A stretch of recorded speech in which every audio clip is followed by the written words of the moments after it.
थे, पर मेरे घर में थी, जहाँ मैं मलाड में रहती थी। घर में थी मतलब? बताओ ना। अरे वाह! कितने खुश हुए ना, इनको सिर्फ चुड़ैलों की कहानियाँ सुन के गाइस, क्योंकि इनको कहानी मैं पता है कैसे सुनाऊँगी अब तुम्हें कहानी? ऐसे अपनी कहानी के हर 2 लाइन के बीच में बोलूँगी जट्टू चुड़ैल टकरी 15 मार्च को आ रही है। हाँ, ऐसे क्योंकि एडिट तो हमारे हाथ में है। अरे नहीं, तुम्हें पता नहीं है मैं कैसे बोलूँगी, तुम कहानी बता ही नहीं पाओगे, तुम काट ही नहीं पाओगे। अच्छा, ये भी तो एक्सपर्ट है, ये बताएंगी ऐसे। इतने सही तरीके से एडिट करूँगी अपनी कहानी की, जैसे देखो अब मैं आधी कहानी के बीच में तुम्हें बोलूँ कि मैं जब नई-नई मुंबई गई, तो मैं मलाड में एक घर में रहती थी, 15 मार्च को जट्टू चुड़ैल टकरी आ रही थी। तो कैसे काटोगे? ओके, तो वहाँ पर मुझे 1 बेडरूम के प्राइस में 2 बेडरूम का घर मिल गया।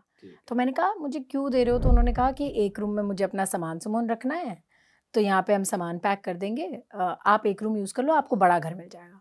मैंने कहा भाई सही है, मुझे तो बड़ा घर चाहिए, जट्टू चुड़ैल टकरी 15 मार्च। तो ऐसा लगा कोई मंत्र छोड़ हाँ, तो हुआ क्या? तो हुआ यूं। अरे फिल्म की बात ही नहीं कर, तो बीच-बीच में ही बताना पड़ेगा कि क्यों दिल्ली तक इनके घर आई हूँ मैं। क्योंकि मेरी फिल्म आ रही जट्टू चुड़ैल टकरी ढंग से तो बोलो, ऐसा लग रहा है कोई सामग्री डल रही है। जट्टू चुड़ैल टकरी 15 मार्च। ये तो आवाज ही नहीं निकली लेकिन। जट्टू चुड़ैल टकरी 15 मार्च को आपके नजदीकी। गाइस अच्छा अब तो ये तो तुम बिल्कुल ही इनऑर्गेनिक प्रमोशन कर रहे हो ना। नहीं, ये हमारे ऑर्गेनिक में आ जाता है। ये इनका ही सही था मंत्र फूकने का, मंत्र फूको तो सही है। अब घर मिल गया आप। हाँ, मुझे घर मिल गया, अब मैं वहाँ पे रह रही हूँ। 1.5 महीना था, मेरा एक शो शुरू हुआ, मैं मीरा रोड जाती थी, तो वहाँ पर ना हमारे सेट पे तब नए-नए वो याद है ओसिम के पहले जैसे मसाजर्स आते थे, वो हाथ वाले जिन पे ऐसे नीचे बॉल लगी हाँ होती है ना? हाँ। तो वैसे कोई नकली ओसिम के मसाजर आए थे, जो डॉल्फिन जैसी शेप में थे। तो हमारे सेट पे वो बंदा आया बेचने के लिए, तो उसने बोला कि 1 विद 1 फ्री है, तो मैं और जो मेरी मदर बनती थी शूट पे, हमने खरीद लिया। खरीदा और मैंने ना घर आके यूज़ ही नहीं करे। मेरे कमरे में ऐसे बेड के बाजू में थोड़ी-सी जगह थी और वहाँ पे स्टील की अलमारियाँ थी।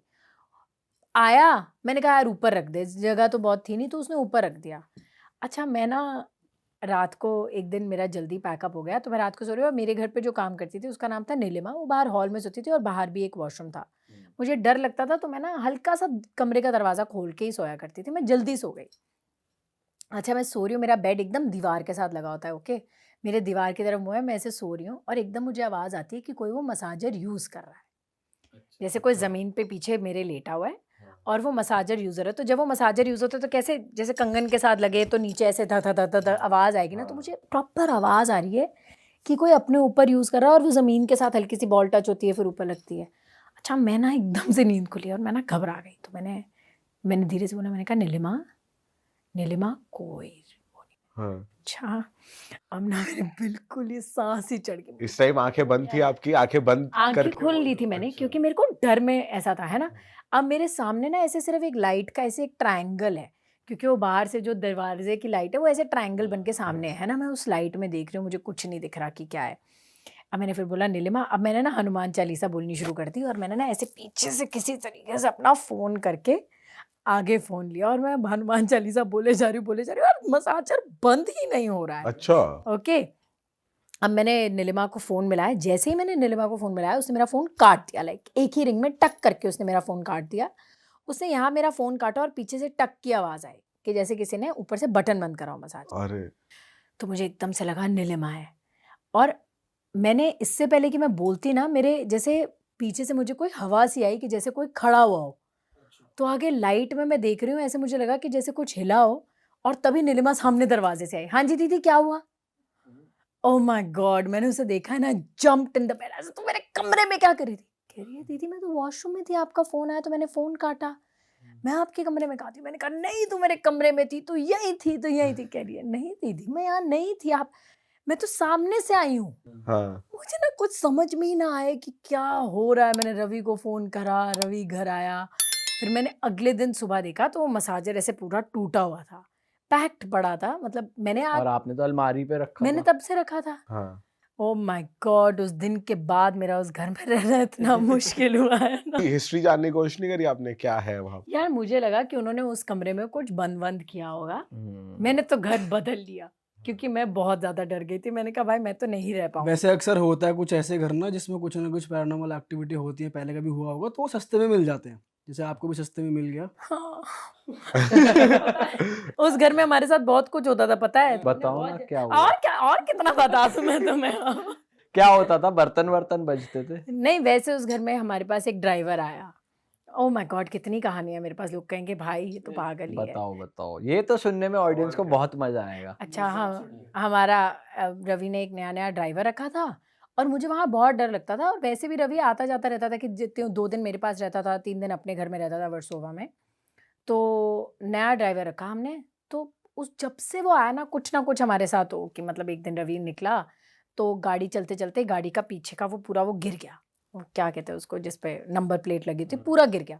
और वो घिसड़ घिसड़ के आगे तक 15 मिनट गई। तो रवि जब तक घर पहुंचा, पुलिस वाले आए, रवि को जीप में लेकर गए कि आपने शोर में। मैंने कहा क्या, ये तक कोई बात ही नहीं है, पर किसी ने कंप्लेंट कर दी होगी। उसके 2 दिन बाद मैं अपने सेट पे गई, तो मेरे सेट पे हम पता नहीं बाहर कुछ वर्कर्स की लड़ाई हुई, क्या हुआ, और सेट पे पूरा गांव आ गया और पत्थर मारने लगे। शीशे में से यहाँ से पत्थर आ रहे हैं, हम लोग मेकअप रूम में छुपे हुए हैं, एसी तोड़ रहे हैं, सब कर रहे हैं। मैंने कहा भाई चल क्या रहा है।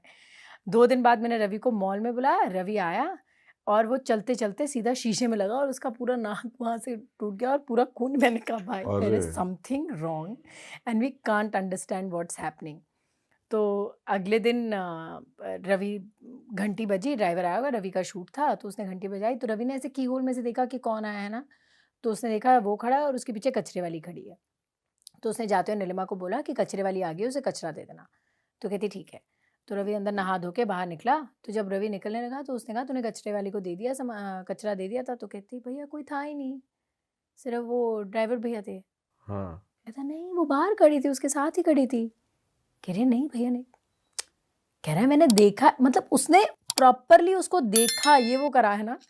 तो इसको तब लगा कि भाई कुछ तो है। फिर उसके सेट पे दोबारा कुछ हुआ, तो इसने एक दिन उसने वहाँ पर ना पूछ लिया अपने ड्राइवर से कि तेरे साथ सुबह कोई कचरे वाली खड़ी थी? तो ना वो चुप हो गया। फिर कहता भैया आपको भी दिखी? अरे कहता क्या? कहता मुझे बहुत लोग बोलते हैं मेरे साथ कोई सा है। और कहता अच्छा, कल से बताइयो। डबल महीने के पैसे थी और बोला प्लीज जाना, थोड़ा सा देख ले। Oh my God, I was like ये मत। और वो बंदा पहले बता दे, बाद में कहता है वो आपको भी दिखी?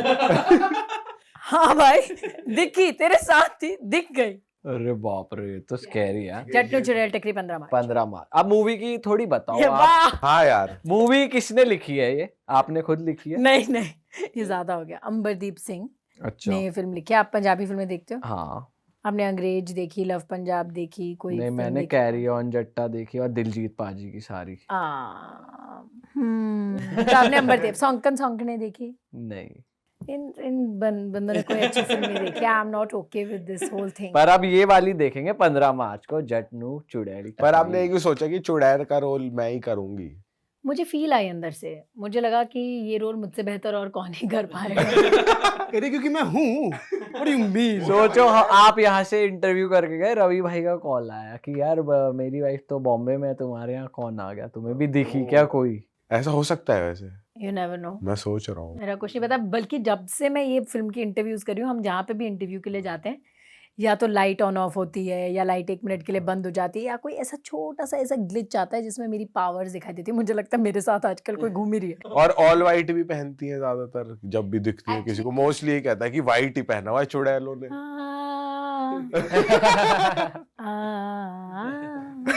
अच्छा, जब आप प्रोड्यूस कर रहे होते हो, आप स्टोरी से कितना ऑल्टर करते हो कभी? क्योंकि आप भी राइटर हो। कुछ भी नहीं। कुछ भी नहीं? कभी इनपुट भी नहीं देते या कुछ? नहीं, अगर मुझे राइटर पूछेगा कि ये सही लग रहा है, नहीं लग रहा है, या फिर अगर मुझे कभी लगेगा कि यार ये सीन बहुत ही डेड है, तो मैं फ़ोन करके ज़रूर बोलूँगी कि यार मुझे कुछ नहीं सेट लग रहा है।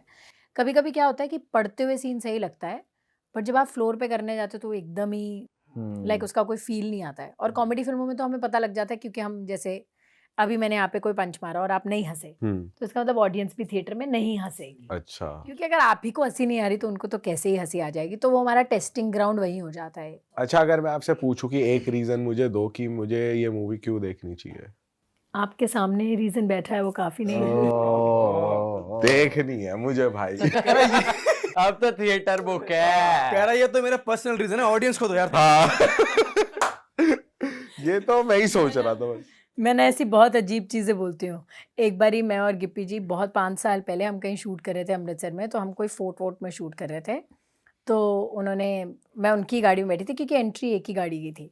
तो उन्होंने शीशा नीचे करा, तो सिक्योरिटी जो फोर्ट की थी उन्होंने पूछा कि सर चेकिंग करनी है। कहना, उन्होंने पूछा क्या चेकिंग करनी है? तो उन्होंने क्या पूछा कि कोई असला उसला, कोई बंदूक वंदूक तो नहीं है?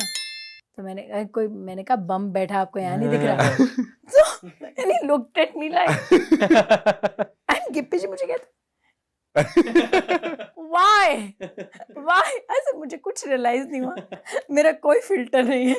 नहीं, अच्छी बात है ये तो नॉर्मल बात है, ये तो बोलना चाहिए आपको, इसमें गलत कुछ। कितनी बार आप अपनी बिल्डिंग सोसाइटी के एंटर करते हो, सिक्योरिटी गार्ड को ये बातें बोलते हैं? आप बोल सकते हो, हम बम थोड़ी हैं। जो बम है वो तो बोलेगा। इतना चुलबुला तो होना चाहिए, देखो। हम तो अप्रूव करते हैं इसको, ऐसा रहना चाहिए आपको और ऐसे ही बोलना चाहिए। हाँ। गैस पर फिल्म देखने के बहुत सारे रीज़न है। बताओ। फिल्म देखने का एक तो ये रीज़न है कि मैंने वैसे ये बहुत लोगों से सुना है कि यार हम तो पंजाबी फिल्में नहीं देखते, हमें समझ में नहीं आती। तो हमारे गाने कैसे सुनते हो?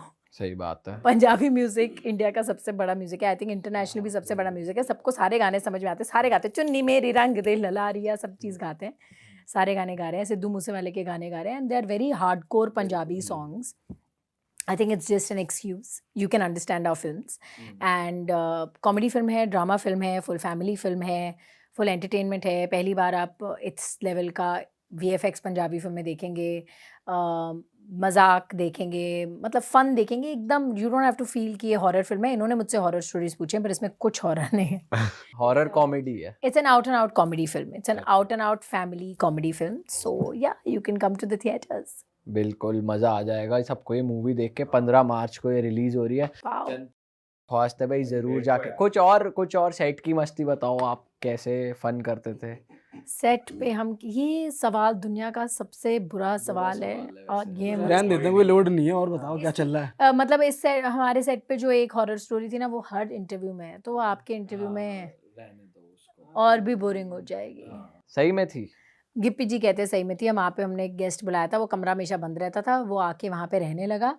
मतलब वो उसी दिन आया था, तो उसको लगा कि उसके आके कोई छाती पे बैठ गया। ये तो स्लीप पैरालिसिस है। हाँ, उसको भी ये लगा, तो वो बाहर आ गया। हाँ। फिर उसको थोड़ी बार उसने सांस ली, वो अंदर गया, उसको लगा यार मैंने क्या सोच लिया। तो उसके बाद फिर उसको ऐसा लगा कि उसको किसी ने ऐसे बेड से पैर से खींच के नीचे गिरा दिया। ये स्लीप पैरालिसिस नहीं, ये तो नहीं है। फिर वो बाहर भागा। मैं एक्चुअली शूट पे थी, हम शूट कर रहे थे, हमारा नाइट शूट था। तो उसने गिप्पी जी को फोन करा कि मैं वापस जा रहा हूँ। गिप्पी जी कहते क्या हुआ? हमारे कह रहे नहीं मैं जा रहा हूँ। गिप्पी जी कहते ओके रिसेप्शन पे बैठ, हमारे हैं। तो जब हम सुबह 4 बजे वापस आए, तो मैंने देखा कि वो बेचारा डरा से हमारे रिसेप्शन पे बैठा, और बहुत सिंसियर आदमी, एकदम ऐसे लंबा चौड़ा आदमी, डर के हमारे रिसेप्शन पे बैठा हुआ। तो फिर मुझे अगले दिन गिप्पी जी ने बताया। उसके बाद हम सब लड़कियाँ एक ही कमरे में सोती थी, बिकॉज हम तो बहुत डर गए थे। उसके बाद हमने वहाँ पे 2-3 और लोग भेजे टेस्ट ट्रायल रन के लिए, तो उनको छोटा छोटा कुछ एक्सपीरियंस हुआ, ऐसे किसी ने मारा वारा नहीं। आपको तो डरना नहीं चाहिए था वैसे, आपने तो कम्युनिकेट करा हुआ है ना ऐसी चीजों से। देखो मैं तो अब उनको प्रेजेंट कर रही हूँ, मैं तो मतलब उनका फोरफ्रंट हो गई हूँ। तो मुझे ऐसा लग रहा है कि अब अगर कोई चुड़ैलों की सच में दुनिया है, तो वो मुझे अपना लीडर मान चुकी हैं। वो मतलब पंजाबी फिल्म आ रही है, उन पे बताओ, कितनी बड़ी बात है। उन नाम रोशन हो रहा है चुड़ैल। तो अब मैं उनको अब आगे रख रही हूँ। बिल्कुल। सो वो मेरे लिए चीयर कर रहे होंगे कहीं बैठ के। अरे वाह, आपने ये वीडियो यहाँ तक देख ली भाई, तुमने हमारी मेहनत सफल कर दिया। तुम ही लोग हो असली रियल हिट। और अगर आपको बहुत मजा आ रहा है ऐसी क्लिप्स में, ऐसी वीडियोस में, तो फटाफट जाइए प्लेलिस्ट पे, बिंज वॉच कीजिए, सारी वीडियोस देख डालो और मौज काटो। That is it. हम मिलेंगे नए पॉडकास्ट में, नए क्लिप में। Till then bye bye, see you, take care, do subscribe.